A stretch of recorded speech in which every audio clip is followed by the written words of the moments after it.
All right, everybody, welcome back to Matt Money. Today we have the opportunity to talk to you guys about 3 real estate investment trusts that I am going to be holding for 2022. I've actually been holding 2 of them off and on since 2014 timeframe. The other one actually is probably 2015, 2016 timeframe as well. So I've been holding all of them for quite some time. It's basically the real estate investment trust, if you guys follow me, the ones I've been holding for quite some time.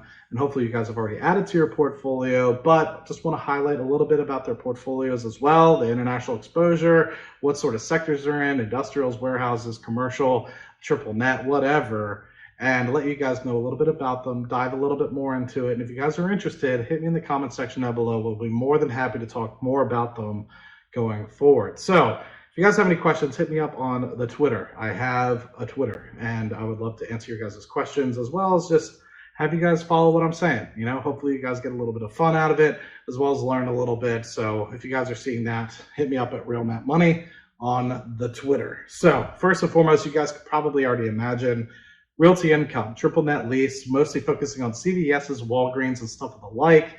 We'll touch a little bit more about some of their clients as well when we hop into the investor presentation in just a second. But what I want to highlight, specifically looking at the funds from operations coming from Realty Income in 2021, we're looking at about $3.60.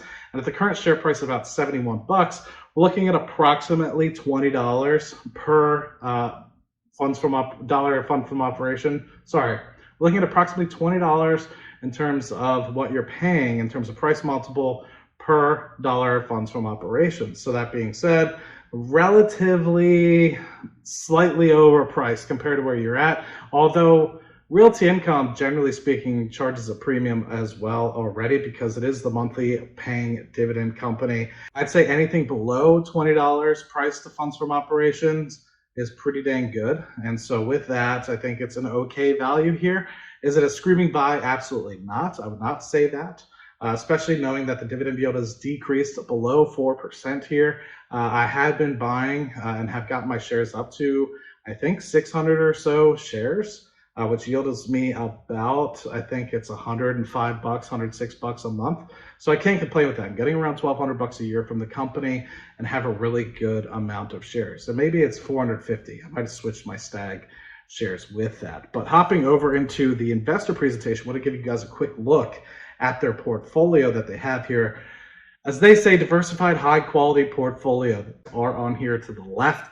If you look at the lower right hand corner, you're looking a little bit about property type diversification as well as geographic diversification. I thought the greatest thing is they have Texas listed here as number one, as if it's its own country, but you have Texas, UK, California, which is basically its own country as well, Illinois, Florida, all in their sort of top geographic locations. Most of the property types here are retail. There is a little bit of industrials, which is not why I invest in this company at the moment. But you can see the majority of it's convenience stores, grocery stores, dollar stores, drug stores. So really consistent places that people like to go on a day-to-day basis. That being said, if there is any changes to sort of the e-commerce market associated with pharmaceuticals or pharmacies or anything of the like, it gets me a little scared because CVS is a huge person that utilizes these guys' services, as well as some of these other guys. As you can see, 1.4% here, as well as Walgreens, I know, is 5% of the portfolio. But you can see 7-Eleven, Dollar General, FedEx, Family Dollar, Sainsbury's. You also have AMC, which is, I'm sure, a lot of the retail sector in here as well. Regal. So as movie theaters get impacted here over the pandemic, might be a little bit more tough, as well as some of these gyms, as we've kind of seen, getting impacted throughout here as well. But Home Depot, you're not going to get away from there. Kroger, you're not going to get away from there. Circle K's, really high quality tenants that pay really, really well in terms of having a great sort of balance sheet, as well as not really going anywhere. So looking specifically at it as well, they have some really good slides. Service-oriented, non-discretionary, low price points, as well as non-retail as a whole. You can kind of see where you're kind of at. So the only ones that I'm really concerned about is this AMC Regal, the movie industry as a whole. I'm kind of concerned about as you have streaming becoming more and more prevalent with Disney Plus, Netflix, and stuff of the like. Is there anything else that I really wanted to highlight with respect to Realty Income? But no, I like it personally. What I am scared about, and I'll be keeping an eye on 4.0 personally, is I'll be keeping an eye on grocery stores, drug stores, and the e-commerce market associated with that. as Amazon is continuing to attack that pretty well. Next is WP Carey, another triple net. And this one actually surprised me. I'll talk a little bit about that when we get into the investor presentation here. But currently just under $81 a share. Dividend yield is just over 5% at 5.21%, so you can't complain with that. 5-year chart is underperforming compared, I'd say, to Stag as well as Realty Income. Sorry, cat out of the bag, Stag's the next company. And I would say in terms of comparing the two out of all of these, comparing the three out of all of these, WP Carey currently has the lowest price to funds from operations at just over 16x, which I think is a pretty good value compared to the fact that you get some international exposure in this company as well. So highlighting a little bit about this, 1,200 properties, 358 different tenants, a lot of square footage. What I really care about here is looking at the property type distribution. This is what I was surprised about, the amount of industrial and warehouse space that WP Carey is kind of undertaking at just under a quarter for each. So almost 50% of the portfolio is industrials and warehouses. That surprised me. I thought it was going to be a little bit more retail oriented, to be completely blunt. And I was also slightly surprised at the 21% that is office space. But what is nice to see is the diversification that you kind of have here of the tenant industries that you have. And they have obviously the list of all of them here: retail, consumer services, automotive, grocery, beverage, and food. So they break it down a little bit more than, say, Realty Income does. But looking at the top 10 tenants, you have U-Haul, Hellweg, Marriott, Advanced Auto Parts, different companies than Realty Income. So there's not a lot of overlap, which I think is kind of cool, gives you a little bit more diversification in that respect. And then also want to highlight specifically the geographic diversification of where we're looking at in terms of where are these properties. So this has a little bit more Europe diversification. About 35% of the company is based out of Europe, which is another one of the reasons why I invested in this, to get a little bit more Europe exposure for real estate. And then you have the United States being about 63%, or the majority of it, kind of coming through. So hopping into one of my more recent favorites that has done extremely well. I've had this bad boy since the 2014, 2015 timeframe. You can see it's done really well in terms of where it's been over the past couple of years. Has not outperformed the market, slightly underperformed the market at about 82% versus the 100% you get from the S&P 500, but it gives a good dividend as well. So can't complain with that. It kind of had a little bit of stagnation 2018 to 2020 timeframe, and then I think that with a lot of the infrastructure being moved out by Amazon, which we'll see in a second is their largest tenant, I think you've seen a lot of expansion in the price to funds from operation, as well as sort of the multiple and just the funds from operations expansion in general. So currently yielding at just over 3.2%, which is down massively from when I first invested in it. I think it paid like a 5-6% yield when I first started investing in it. I'm sure my yield on cost is about the same as that. Price to funds from operations just over 22, so it's a little bit of premium here, but it's not that bad. You think about how quickly it's growing compared to some of its competitors.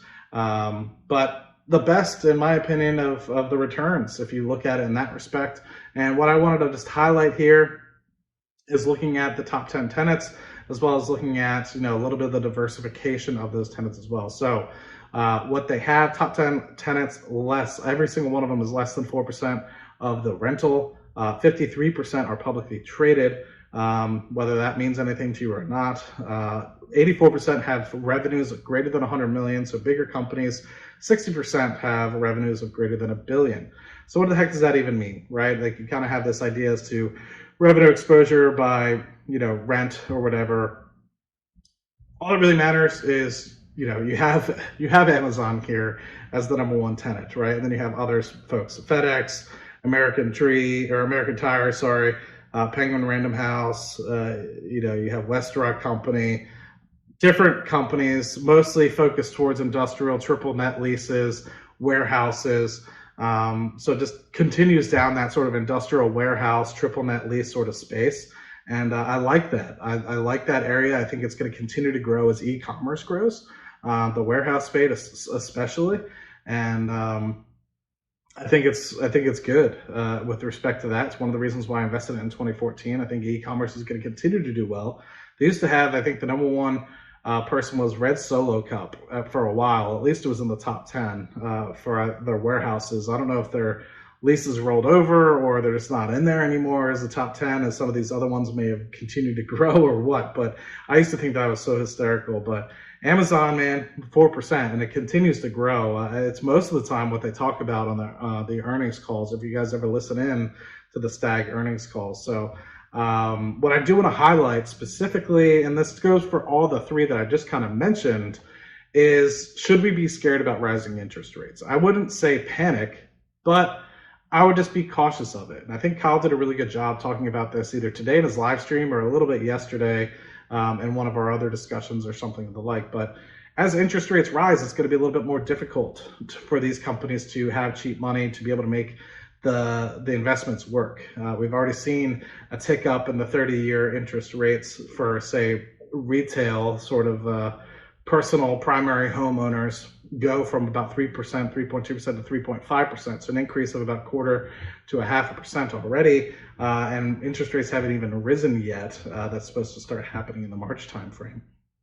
But if you look in the upper right-hand corner of this slide, you can see the majority of the loans that they have at the moment, 97.5% is fixed rate. So 2.5% is floating. So in that respect, you shouldn't expect some big call or some massive expansion of the mortgages that they kind of have already on the books. But in terms of being able to continue to grow, it's going to be more difficult to compete for, say, capital going forward if you have higher yielding treasury bonds and stuff of the like. Would people be more inclined to take on Stag, which might be more of a risk than, say, the government in terms of, say, debt issuance and stuff of the like?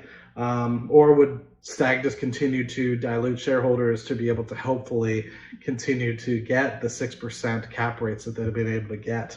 But this doesn't necessarily just apply to Stag. I mean, this applies to WP Carey, applies to Realty Income as well.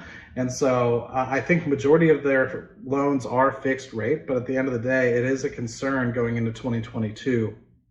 Now, I present these as an opportunity, not just for 2022, but for long term. I think that these are all well-poised companies to go forward with personally. While I think you might see some pressure on them in the later half of the year as interest rates continue to rise, I think you might see a slight pullback in these companies. And these are the ones that if I had an opportunity to continue to add to, would be the ones. I've simplified the portfolio from other real estate investment trusts that I've had in the past, more so focusing on these because I think they're great staples and I don't think they're as volatile as some of the others. So if the price to funds from operations does decide to retrace a little bit, get closer to that 15x mark rather than that, say, 20 to 25x mark like some of them are currently, I'll be pulling the trigger. That's basically all I'm saying here. And these are long-term holds for me. If I were to hold them, the only reason I would potentially get rid of these is if I were to consolidate into just the S&P 500 overall, or move it over into a 50-50 S&P 500 covered call ETF split.